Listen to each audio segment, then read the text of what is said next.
भगवान से बलि ने कहा और कुछ प्रभु? भगवान ने कहा बलि पहले तुम्हें बताओ, तुम्हें कुछ और चाहिए क्या? बलि ने कहा जो मांगने आया है उससे क्या मांगे, आप तो स्वयं ही याचना करने के लिए आए थे, अब आपसे भला मैं क्या मांगूं? फिर भी अगर आप देने के इच्छुक हैं तो आप एक काम करिए, एक आशीर्वाद मुझे दे दीजिए, एक वरदान मुझे दे दीजिए कि जब भी मैं अपने घर से निकलूं मुझे आपके दर्शन हो।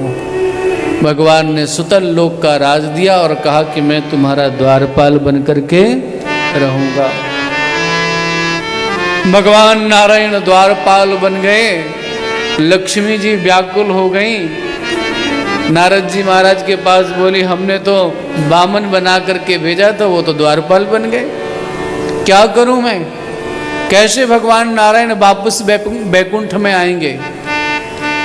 नारद जी ने कहा देवी तुम सुतल लोक में जाओ और बलि की बहन बन जाना, और जब बलि खुश हो जाए तो उससे कहना कि अपना द्वारपाल दे दो मुझे। रक्षाबंधन का त्योहार आने वाला है ना, तो बलि बहन बन करके गई, लक्ष्मी जी बहन बन करके गई और बलि के पास जाकर के खूब स्वागत सत्कार किया बलि का।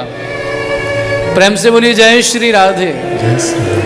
और जब बलि प्रसन्न हो गया बोले तूने मेरे हाथ में राखी बांधी है, अच्छा बता तुझे क्या चाहिए? तो लक्ष्मी जी कुछ बोली नहीं। फिर बलि ने कहा बता तो सही तुझे चाहिए क्या? बोले नहीं नहीं बताऊंगी नहीं। बोले मैं 3 बार कहता हूं जो तू मांगेगी दूंगा दूंगा दूंगा। लक्ष्मी जी ने तो कहा मुझे कुछ और नहीं चाहिए, भैया तेरा द्वारपाल पसंद आ गयो है तेरा द्वारपाल मुझे दे दो।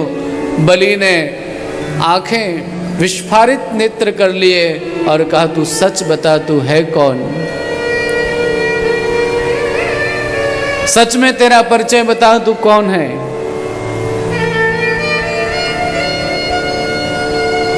तू सच क्यों नहीं बोलती है? लक्ष्मी जी अपने रूप में प्रकट हो गई तो बलि ने प्रणाम करके कहा माँ आपको प्रणाम है और नारायण को प्रणाम है, आपकी जोड़ी बिल्कुल परफेक्ट है। पहले एक आया था तो उसने छल करके राज छीन लिया, दूसरा आया है तो उसने छल करके जिसको छला था उसको वापस ले लिया। आप दोनों ने अच्छी हमारे साथ लीला की है।